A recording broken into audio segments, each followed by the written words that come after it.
إن الحمد لله نحمده ونصلي على رسوله الكريم أما بعد أعوذ بالله السميع العليم من الشيطان الرجيم بسم الله الرحمن الرحيم وقاتلوا في سبيل الله الذين يقاتلونكم ولا تعتدوا إن الله لا يحب المعتدين وَاقْتُلُوهُمْ حَيْثُ ثَقِفْتُمُوهُمْ وَأَخْرِجُوهُمْ مِنْ حَيْثُ أَخْرَجُوكُمْ وَالْفِتْنَةُ أَشَدُّ مِنَ الْقَتْلِ وَلَا تُقَاتِلُوهُمْ عِنْدَ الْمَسْجِدِ الْحَرَامِ حَتَّى يُقَاتِلُوكُمْ فِيهِ فَإِنْ قَاتَلُوكُمْ فَاقْتُلُوهُمْ كَذَلِكَ جَزَاءُ الْكَافِرِينَ فَإِنِ انْتَهَوْا فَإِنَّ اللَّهَ غَفُورٌ رَحِيمٌ وَقَاتِلُوهُمْ حَتَّى لَا تَكُونَ فِتْنَةٌ وَيَكُونَ الدِّينُ لِلَّهِ فَإِنِ انْتَهُوا فَلَا عُدْوَانَ إِلَّا عَلَى الظَّالِمِينَ۔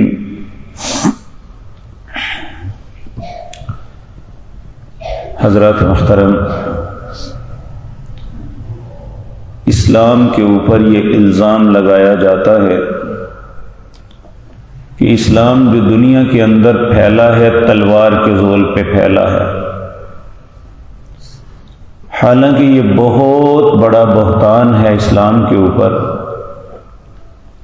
وگرنہ دنیا کی کتنے ہی فاتح ہیں جو تلوار کے زور پہ دنیا پہ حکومت کرتے رہے۔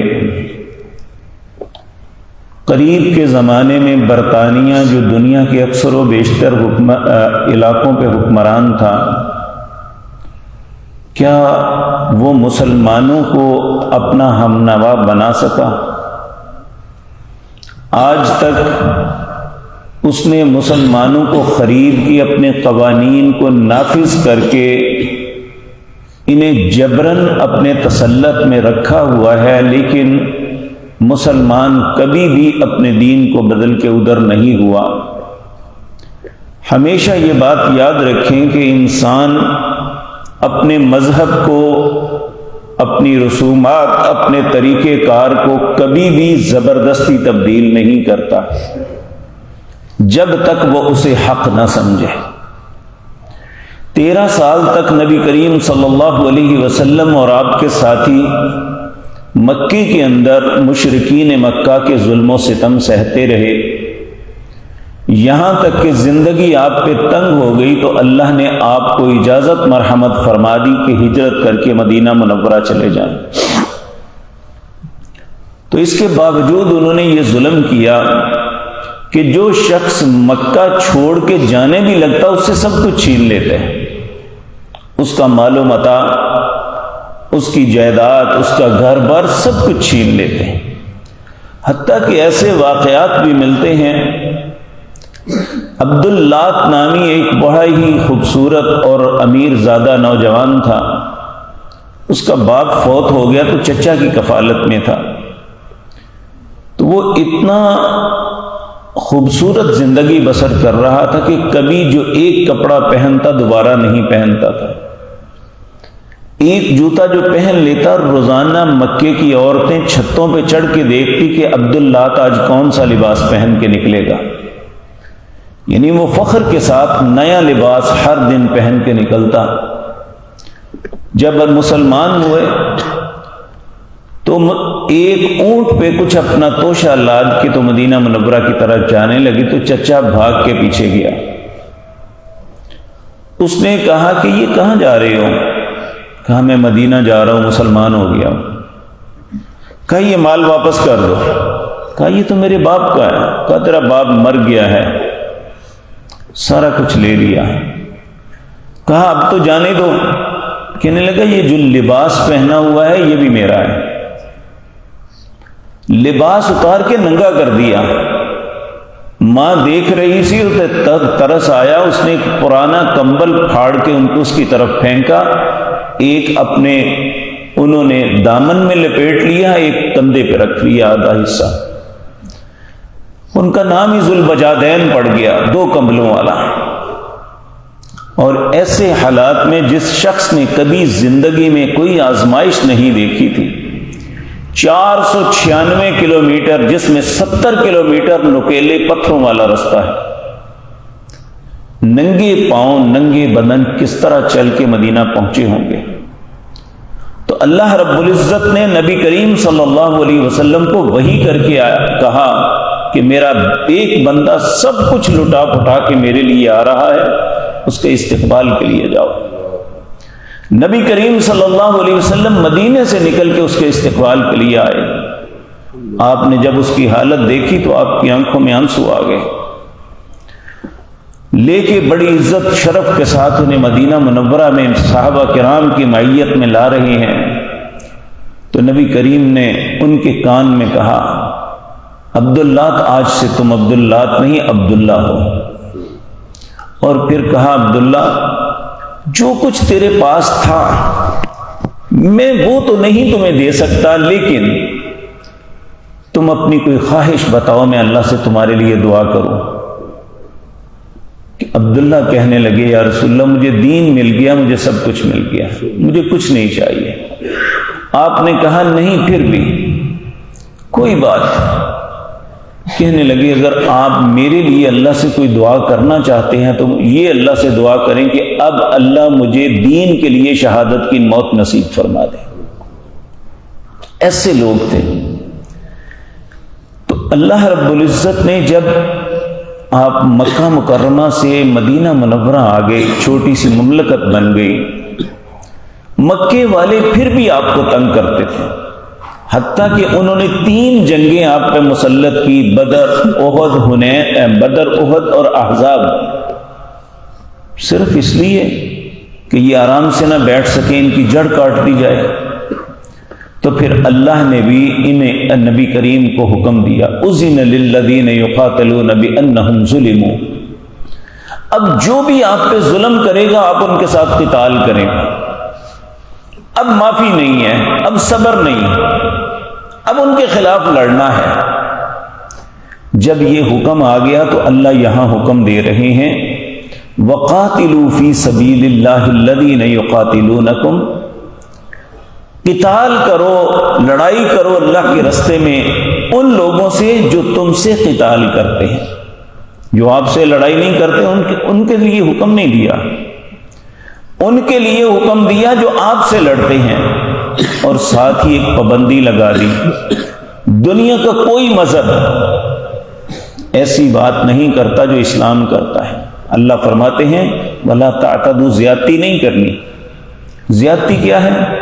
ان کے بچوں کو قتل۔ نبی کریم صلی اللہ علیہ وسلم جب بھی کوئی لشکر روانہ فرماتے، آپ انہیں کہتے ان کے بچوں کو نہیں مارنا، بوڑھے بندے کو قتل نہیں کرنا، عورت کو قتل نہیں کرنا، جو تمہارے ساتھ لڑتے ہوئے قتل ہو جائے اس کا مسئلہ نہیں کرنا، ناک کان یہ نہیں کاٹنا، اس کی لاش کی بے حرمتی نہیں کرنی، ان کی فصل کو برباد نہیں کرنا، ان کے درختوں کو نہیں کاٹنا۔ یہ ساری چیزیں وہ تھی جو فاتح قوم اپنی مفتو قوم کے ساتھ کیا کرتی تھی۔ آج بھی آپ دیکھ لیں، جتنی کافر قوتیں ہیں، عورتوں کے ریپ کرنے، بچوں کو قتل کرنا، جس طرح فلسطین میں آج کل ہو رہا ہے کہ وہ بڑے بندوں کو، مجاہدین کا مقابلہ کر نہیں سکتے تو چھوٹے چھوٹے بچوں کو شہید کرتے ہیں، بوڑھے لوگوں کو پکڑ پکڑ کے مارتے ہیں۔ لیکن مسلمانوں کو اس بات کی اجازت نہیں ہے۔ یہ جو بعض لوگ صحابہ کے بعض کلیش کے متعلق کہتے ہیں نا، انہوں نے مسجدوں میں گھوڑے باندھ دیے، مسجد نبوی کو استبل بنا دیے، یہ سب کچھ جھوٹ ہے، بکواس ہے۔ مسلمان اتنا شقی القلب نہیں ہوتا۔ تو اللہ رب العزت فرماتے ہیں، وَلَا تَعْتَدُوا، زیادتی نہیں کرنی، ان اللہ لا يحب المعتدین، لڑائی کے اندر بھی زیادتی کرو گے تو اللہ زیادتی کرنے والوں سے محبت نہیں کرتا۔ پھر اللہ فرماتے ہیں وَقْتُلُوهُمْ حَيْثُ ثَقِفْتُمُوهُمْ، یہ ان کے لیے حکم دیا جا رہا ہے جنہوں نے آپ کی زندگی آپ پہ تنگ کر دی تھی، جنہوں نے آپ کو مکے سے نکلنے پہ مجبور کر دیا تھا، انہیں کہا وَقْتُلُوهُمْ، اب انہیں قتل کرو جہاں بھی تم انہیں پاؤ، وَأَخْرِجُوهُمْ مِنْ حَيْثُ أَخْرَجُوكُمْ، جس طرح انہوں نے تمہیں نکالا انہیں بھی یہاں سے نکال دو۔ وَالْفِتْنَةُ أَشَدُّ مِنَ الْقَتْلِ، یہ فتنہ جو ہے یہ قتل سے بھی بڑا ہے۔ فتنہ کیا ہے؟ کہ ناجائز کسی کو تنگ کرنا، کسی کا مال چھین لینا، کسی کی حق تلفی کرنی، کسی کے ساتھ زیادتی کر دینی، حتیٰ کہ سب سے بڑا فتنہ یہ ہے کہ اللہ کا گھر بیت اللہ جو اللہ نے اپنی عبادت کے لیے بنوایا تھا، آدم علیہ السلام سے لے کر قیامت تک یہ مسلمانوں کے لیے ایک قبلے کی حیثیت رکھتا ہے، تو انہوں نے یہ خباثت کی تھی کہ اس بیت اللہ کے اندر 300 سے زیادہ بت رکھے ہوئے تھے۔ اللہ کی عبادت جہاں ہوتی تھی وہاں بت رکھے ہوئے تھے۔ اسماعیل علیہ السلام اور ابراہیم علیہ السلام کی تصویریں لٹکائی ہوئی تھی۔ تو یہ وہ چیز تھی جو فتنہ تھا، اور یہ بھی فتنہ کہ مسلمانوں کو نماز پڑھنے کے لیے نہیں آنے دیتے تھے، حتیٰ کہ بیت اللہ میں داخلے کی اجازت نہیں تھی۔ تو اللہ رب العزت فرماتے ہیں وَقْتُلُوهُمْ حَيْثُ ثَقِفْتُمُوهُمْ، جو ایسا کرتے ہیں انہیں قتل کرو جہاں بھی انہیں پاؤ، وَأَخْرِجُوهُمْ مِنْ حَيْثُ أَخْرَجُوكُمْ، اور وہاں سے انہیں نکال دو جہاں سے تمہیں نکالا، وَالْفِتْنَةُ أَشَدُّ مِنَ الْقَتْلِ، اور جو فتنہ ہے یہ قتل سے بھی زیادہ بڑا گناہ ہے۔ پھر فرمایا وَلَا تُقَاتِلُوهُمْ عِنْدَ الْمَسْجِدِ الْحَرَامِ، مسجد حرام کے قریب جا کے لڑائی نہ کرنا، ہاں حَتَّى يُقَاتِلُوكُمْ فِيهِ، اگر وہ وہاں تم سے لڑائی کریں گے تو پھر تم ان کے ساتھ لڑائی کر سکتے ہو۔ فَإِنْ قَاتَلُوكُمْ فَاقْتُلُوهُمْ، اگر وہ وہاں تمہارے ساتھ لڑنے کی کوشش کریں پھر تم نے نہیں معاف کرنا۔ كَذَلِكَ جَزَاءُ الْكَافِرِينَ، یہی بدلہ ہے کافروں کا۔ پھر اللہ فرماتے ہیں فَإِنِ انْتَهُوا، اگر وہ باز آ جائیں، یعنی لوگوں کو اسلام سے نہ روکیں، ان کی عبادات کے درمیان مخل نہ ہوں، اللہ کے دین کی تنزلی کا سبب نہ بنے، تو پھر فرمایا فَإِنَّ اللَّهَ غَفُورٌ رَحِيمٌ، بے شک اللہ بخشنے والا مہربان ہے، پھر نہیں لڑنا ان کے ساتھ۔ وَقَاتِلُوهُمْ، پھر اللہ فرماتے ہیں ان کے ساتھ قتال کرو، حَتَّى لَا تَكُونَ فِتْنَةٌ، یہاں تک کہ فتنہ ختم ہو جائے۔ کفر دنیا کے اندر ایک فتنہ ہے۔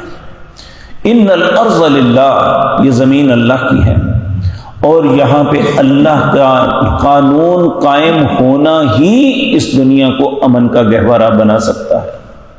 جب تک کفر دنیا میں ہے یہ دنیا میں کبھی بھی امن نہیں رہ سکتا۔ قیامت کے قریب جب مہدی علیہ السلام تشریف لائیں گے، ان کی حکومت بنے گی، سب عیسائی، حضرت عیسیٰ علیہ السلام کی آمد ہوگی، سب عیسائی مسلمان ہو جائیں گے، یہود قتل ہو جائیں گے، دنیا میں صرف اسلام رہ جائے گا۔ یہ دنیا کے اندر وہ ایک واحد وقت ہوگا جب دنیا کے اندر کوئی فتنہ فساد نہیں ہوگا، کوئی بے چینی اور اضطراب نہیں ہوگا، ایک پرسکون وقت ہوگا جب کہ کفر جو ہے یہ ملیا میٹ ہو چکا ہوگا۔ تو اللہ رب العزت فرماتے ہیں ان کے ساتھ قتال کرو حتی لا تکون فتنۃ، یہاں تک کہ فتنہ باقی نہ رہے، وَيَكُونَ الدِّينُ لِلَّهِ، صرف اللہ کا دین باقی رہ جائے۔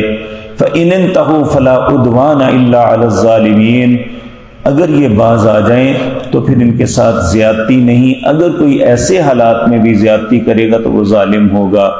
آپ دیکھیں اللہ نے اہل ایمان کو صرف یہ نہیں حکم دیا کہ ان کو مارو پیٹو، ان کے بچوں عورتوں کو جو من میں آتا ہے کرو، نہیں، یہاں بھی آداب سکھلائے۔ جنگ بھی کرنی ہے تو آداب کے دائرے میں کرنی ہے، کہ وہاں زیادتی نہیں ان کے ساتھ کرنی۔ اسلام تو ایسا مذہب ہے، یہ کسی کے بچے کو، کسی کے بوڑھے کو، کسی کی عورت کو قتل کرنے کی اجازت نہیں دیتا، اور مخالف کا مسلح کرنے کی اجازت نہیں دیتا۔ تو اس دین کے متعلق کہنا یہ دہشت گرد ہیں، یہ ایسے ہیں، یہ بالکل بہت بڑا بہتان ہے جو دین اسلام اور اس کے ماننے والوں پہ لگایا جاتا ہے۔ اگر کوئی شخص اسلام کی صحیح صورت دیکھنا چاہتا ہے تو قرآن کو پڑھے، دیکھیں اللہ رب العزت نے کیا آداب ہر چیز کے بتائے ہیں۔ دیکھیں ڈاکٹر ذاکر نائک بڑی خوبصورت بات کرتا ہے. کہتا ہے اگر اسلام کا چہرہ دیکھنا ہو تو پھر مسلمان کو نہیں، پھر اسلام جن پہ اترا تھا انہیں دیکھو، قرآن کو دیکھو، جن پہ قرآن نازل ہوا تھا جناب محمد الرسول اللہ صلی اللہ علیہ وسلم، ان کی ذات کو دیکھو. جب وہ دیکھیں گے تو وہاں کوئی داغ دبا نظر نہیں آئے گا، وہاں کوئی زیادتی کی بات نظر نہیں آئے گی. آج ممکن ہے میں اور آپ مسلمان کہلانے والے، ہم سے بے شمار زیادتیاں ہوتی ہیں، ہمارے اعمال میں بہت سی کوتاہیاں ہیں، لیکن اسلام کے اندر کوئی کوتاہی نہیں ہے. تو اللہ رب العزت یہ باتیں مجھے اور آپ کو سمجھنے کی اور اس کے مطابق ہی چلنے کی توفیق عطا فرمائے. اقول قولی ھذا واستغفر اللہ.